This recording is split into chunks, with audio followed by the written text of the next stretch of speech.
मैं डॉक्टर इरशाद खानम स्वागत करती हूँ आप सभी का आपकी अपनी यूट्यूब चैनल आइला टॉक्स पर।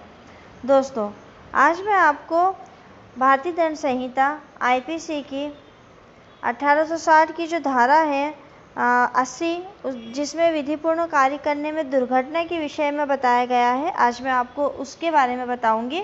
ये साधारण अपवाद का ही एक पार्ट है। साधारण अपवाद के हमने भूल के बारे में पढ़ा है, विधि और तथ्य की भूल, और सेक्शन 80 में हम पढ़ रहे हैं विधि पूर्ण कार्य करने में दुर्घटना। कोई व्यक्ति अगर कोई ऐसा कार्य करता है जो कि उचित सावधानी या सतर्कता को बरतते हुए कर रहा है और फिर भी अगर कोई दुर्घटना हो जाती है तो यहाँ उसको लाभ प्राप्त होगा धारा 80 के अंतर्गत। तो दोस्तों, इसको देखने से पहले, इसको समझने से पहले चैनल को सब्सक्राइब ज़रूर कर लीजिए। कोने में जो बेल आइकन दिया है उसको क्लिक कर दें ताकि आपको जो भी मैं वीडियो अपलोड करूं उसका नोटिफिकेशन तुरंत मिल जाए, और साथ ही साथ चैनल को लाइक, शेयर और कमेंट से ज़रूर करिएगा। तो दोस्तों, चलिए हम बात करते हैं भारतीय दंड संहिता की धारा 80 की। भारतीय दंड संहिता की धारा 80 के अंतर्गत व्यक्ति को उसके कार्य के अप्रत्याशित, आकस्मिक व आशायित परिणामों के लिए संरक्षण का बचाव दिया जाता है। धारा 80 जो है उसमें किसी भी व्यक्ति को अगर वो कोई ऐसा कार्य कर रहा है जिस कार्य को करने से किसी व्यक्ति की मृत्यु हो जाती है या किसी व्यक्ति को कोई नुकसान पहुंचता है जो कि अपराध की श्रेणी में आता है, तो उसको बचाव प्राप्त हो जाएगा। कब? जब हम उसके कार्य के अप्रत्याशित, यानी कि जिसके बारे में वो देख ही नहीं सकता था, समझ ही नहीं सकता था, आकस्मिक मतलब अचानक से कोई कार्य हो गया, वो जो कार्य कर रहा उस दौरान में आकस्मिक रूप से कोई दुर्घटना घट गई, कोई आशायित परिणामों के लिए, मतलब उसने ऐसी आशा ही नहीं करी थी कि इस कार्य का ये परिणाम निकलेगा, तो इन सब के लिए उसको संरक्षण या बचाव दिया जाता है जो कि धारा 80 के अंतर्गत है। देखिए, अब हम देखते हैं कि धारा 80 है क्या। कोई बात अपराध नहीं है जो दुर्घटना या दुर्भाग्य से और आपराधिक आशय या ज्ञान के बिना विधिपूर्ण कार्य करने में, ठीक है। अब धारा 80 क्या कह रही है? कोई भी बात अपराध नहीं होती है जो किस वजह से हुई हो, या तो दुर्घटना से हो गई हो या दुर्भाग्य से हो गई हो, और आपराधिक आशय या ज्ञान के बिना मतलब आपका कोई भी आपराधिक ना तो आशय था और ना ही आपको ज्ञान था ऐसा कि ये कार्य करने से कोई अपराध या ऐसी कोई दुर्घटना घटित हो सकती है। विधिपूर्ण कार्य करने में, अब विधिपूर्ण मतलब आपका कार्य जो है वो लीगल होना चाहिए। इनलीगल कार्य अगर आपका हुआ तो फिर आप यहाँ उसका बचाव नहीं ले सकते हैं। अब आप कौन सा लीगल काम कर रहे हो, लीगल काम करने में आप विधिपूर्ण प्रकार से, विधिपूर्ण साधनों द्वारा तथा उचित सतर्कता व सावधानी के साथ की जाती है। अगर कोई कार्य ऐसा है जो आप इससे कर रहे हो और इसके बाद भी अगर कोई दुर्घटना या दुर्भाग्य हो जाता है जिसकी वजह से किसी को कोई चोट लग जाती है, किसी का कोई नुकसान हो जाता है, तो फिर वो आपके साधारण अपवाद के अंतर्गत, दुर्घटना के अंतर्गत आ जाएगा। एक एग्जाम्पल से आप समझ लीजिए। का नामक व्यक्ति था, कुल्हाड़ी से क्या कर रहा था? वो काम कर रहा था। कुल्हाड़ी का फल जो था उसमें से निकलकर उछलता है और उछल के पास में खड़े हुए एक व्यक्ति को लग जाता है। यहाँ यदि का की ओर से उचित सावधानी का कोई अभाव नहीं था तो उसका कार्य माफ़ी योग्य है और अपराध नहीं है। सीधा सा है, एक व्यक्ति है, कुल्हाड़ी है उसके पास, उसने अपनी कुल्हाड़ी को पता अच्छे से देख लिया था कि उसकी कुल्हाड़ी में किसी भी प्रकार का कोई नुकसान नहीं था, कोई इसका कुल्हाड़ी का जो आगे का हिस्सा था वो नहीं निकला था या उसके डंडे वाला हिस्सा भी सही था। अब वो काम कर रहा था, लकड़ी काट रहा था या जो भी काम कर रहा था। अब जैसे वो काम करता तो उसका आगे का हिस्सा निकलता है, पास में एक व्यक्ति खड़ा रहता है, उसको लग जाता है और वो व्यक्ति जो है वो उस चोट लगने से मर जाता है। अगर उसने उचित सावधानी बरती थी और सावधानी का अभाव नहीं था तो फिर वो उसका कार्य जो है माफ़ी योग्य होगा, क्योंकि वो विधिपूर्ण तरीके से कर रहा था, विधिपूर्ण साधनों से कर रहा था, उचित सतर्कता के साथ कर रहा था, सावधानी के साथ कर रहा था।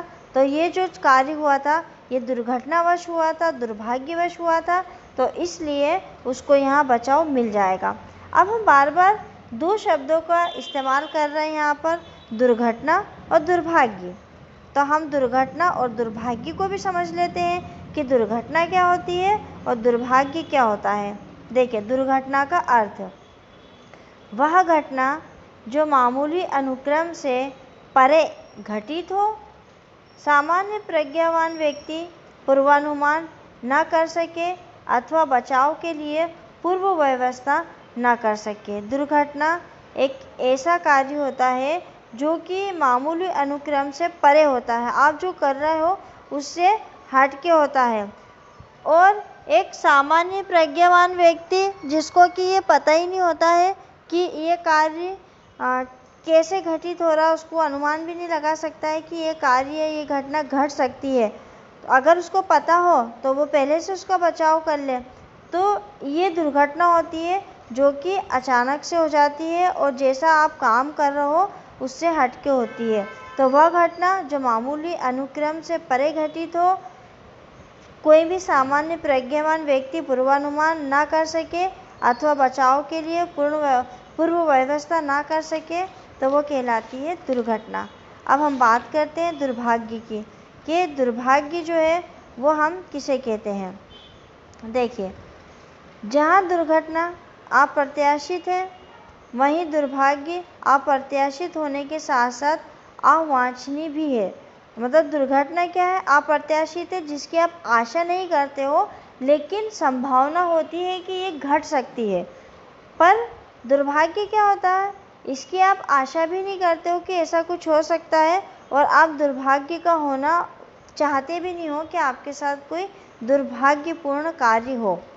इनके बीच इस तथ्य का अंतर है कि दुर्घटना का तात्पर्य जहाँ केवल दूसरों की क्षति से है। मतलब दुर्घटना क्या है, किसी और के साथ कोई घटना घट जाती है। जैसे कुल्हाड़ी आप चला रहे हो, कुल्हाड़ी का फल निकला और किसी अन्य व्यक्ति को लगा और वो मर गया, तो ये दुर्घटना हो गई है। लेकिन दुर्भाग्य का तात्पर्य क्या होता है कि स्वयं उसके निर्माता व अन्य व्यक्तियों की क्षति से है, जो कार्य से पूर्णतः असंबद्ध है। या तो उस खुद व्यक्ति को, जो व्यक्ति के साथ दुर्घटना हो रही है वो खुद उसका शिकार हो, या फिर उसके साथ का कोई व्यक्ति उसका शिकार हो गया हो, तो वो कहलाता है दुर्भाग्य। एक एग्जाम्पल से इसको समझ लो। का एक विष मिश्रित पेय पदार्थ बाकी मृत्यु के उद्देश्य से, ठीक है, का नामक व्यक्ति है, एक विष मिला हुआ पदार्थ है। वो विष मिला हुआ पदार्थ वो क्या करता है, वो सोचता है कि मैं बाघ की मृत्यु कारित कर दूंगा इसको पिला के, उसका ये उद्देश्य रहता है। वो बाघ को दे देता है। अब उसका एक मित्र रहता है गा, जो उसको पी लेता है उस मिश्रित पेय पदार्थ को, और वो मृत्यु का भागी बन जाता है। अब यहाँ गा की मृत्यु जो है वो दुर्भाग्य युक्त दुर्घटना है। क्यों? क्योंकि पिलाना किसको चाहता था, वो बाघ को, मारना किसको चाहता था, बाघ को, लेकिन उसका मित्र जो था माँ, वो उसको पी गया। अब वो पी गया तो उसको पिलाने की कोई मंशा थी ही नहीं। तो एक तो दुर्घटना और एक दुर्भाग्य।